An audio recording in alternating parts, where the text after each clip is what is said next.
नमस्कार मित्रों, मैं पंडित कैलाश चंद्र जोशी आपका स्वागत करता हूं अपने YouTube चैनल संस्कृति सेज में। मित्रों, आज मैं आपके साथ कामदा एकादशी महात्म्य पर चर्चा करूंगा। मित्रों, कामदा एकादशी महात्म्य पर चर्चा आरंभ करें उससे पहले आप मेरी इस वीडियो को लाइक करें और मेरे चैनल को सब्सक्राइब करके मुझे सहयोग भी प्रदान करें। आइए कामदा एकादशी महात्म्य पर चर्चा आरंभ करते हैं। धर्मराज युधिष्ठिर बोले, हे भगवान, आपको कोटि कोटि बार प्रणाम है। आपसे निवेदन करता हूँ, आप कृपा कर चैत्र माह के शुक्ल पक्ष की एकादशी का वर्णन कीजिए। श्री कृष्ण भगवान बोले, हे राजन, हे धर्मराज, आप एक पुरानी कथा सुनिए जिसको राजा दिलीप से वशिष्ठ ने कहा था। राजा दिलीप ने पूछा कि हे गुरुदेव, चैत्र मास के शुक्ल पक्ष की एकादशी का क्या नाम है? इसमें किस देवता की पूजा होती है तथा इसकी विधि विधान क्या है? सो विस्तार पूर्वक मुझे बताइए। तब वशिष्ठ जी बोले, हे राजन, चैत्र मास के शुक्ल पक्ष की एकादशी का नाम कामदा एकादशी है। यह सभी पापों को नष्ट कर देती है और पुत्र संतान की प्राप्ति होती है। इसके व्रत से तुच्छ योनि छूट जाती है और अंत में व्यक्ति स्वर्ग की प्राप्ति करता है। अब मैं इसका महात्म्य कहता हूँ, इस महात्म्य को भी आप ध्यानपूर्वक श्रवण कीजिए। प्राचीन काल में एक भोगीपुर नाम का नगर था। उसमें पुंडरीक नामक एक राजा राज्य करता था। वहाँ अनेकों अप्सरा, गंधर्व, किन्नर आदि वास करते थे। उसी जगह ललिता और ललित नाम के दो स्त्री पुरुष अत्यंत वैभवशाली घर में निवास करते हुए विहार किया करते थे। एक समय राजा पुंडरीक गंधर्वों सहित एक सभा में क्रीड़ा कर रहे थे। उस जगह ललित गंधर्व भी उनके साथ गाना गा रहा था और उसकी प्रियतमा ललिता उस जगह पर उपस्थित नहीं थी। इससे वह उसको याद करने के कारण अशुद्ध गाना गाने लगा। नागराज करकोटक ने राजा पुंडरीक से इसकी शिकायत कर दी। इस पर राजा पुंडरीक ने ललित को शाप दे दिया कि अरे दुष्ट ललित, तू मेरे सामने गाता हुआ भी अपनी स्त्री का स्मरण कर रहा है। इससे तू कच्चे मांस और मनुष्यों को खाने वाला राक्षस होगा। राजा पुंडरीक के श्राप से वह ललित गंधर्व उसी समय एक विकराल राक्षस हो गया। उसका 8 योजन का शरीर हो गया। राक्षस हो जाने पर उसको महान दुख मिलने लगे और अपने कर्म का फल भी वह भोगने लगा। जब ललित को अपने प्रियतम ललित का ऐसा हाल मालूम हुआ तो वह बहुत दुखी हुई।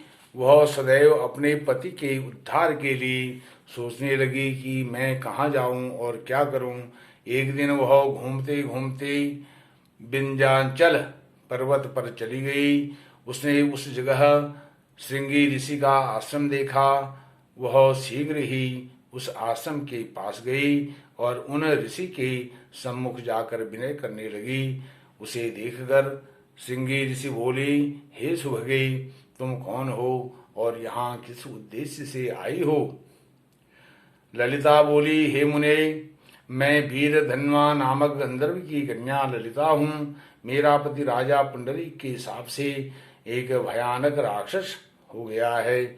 आप उसके राक्षस योनि से छूटने का कोई श्रेष्ठ और उत्तम उपाय मुझे बताइए। तब श्रृंगी ऋषि बोली, अरे गंधर्व कन्या ललिता, अब चैत्र मास के शुक्ल पक्ष की एकादशी आने वाली है। उसका नाम कामदा एकादशी है। उसका व्रत करने से मनुष्य के सभी कार्य शीघ्र ही सिद्ध हो जाते हैं। यदि तू उसके व्रत के पुण्य को अपने पति को देती है तो वह शीघ्र ही राक्षस योनि से छूट जाएगा।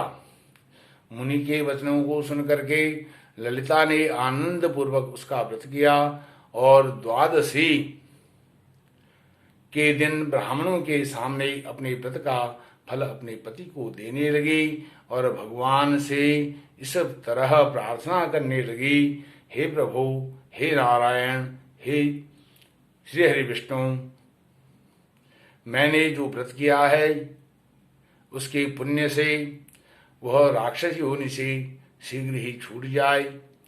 एकादशी का फल देते ही उसका पति राक्षस की योनि से छूट गया और अपने पुराने स्वरूप को प्राप्त हुआ। वह पहले ही भांति ललिता के साथ विहार करने लगा। कामदा एकादशी के प्रभाव से ये पहले की भांति अब अधिक सुंदर हो गए और पुष्पक विमान पर बैठकर दोनों ललिता और ललित दोनों पति पत्नी स्वर्ग को चले गए। उन्होंने मोक्ष प्राप्त किया। हे राजन, इस व्रत को विधि पूर्वक करने से सब पाप नष्ट हो जाते हैं। कष्ट, दुख, दरिद्रता, दुर्भाग्य, क्लेश नष्ट हो जाते हैं। सुख, सौभाग्य, संतान, विजय, हर्ष, यश, कीर्ति, वैभव व्यक्ति प्राप्त करता है और इसके व्रत से मनुष्य ब्रह्म हत्या इत्यादि के पाप और राक्षस आदि की योनि से छूट जाते हैं। इसकी कथा व महात्म्य के श्रवण करने से, पठन करने से और श्रवण कराने से वाजपेयी यज्ञ का फल प्राप्त होता है।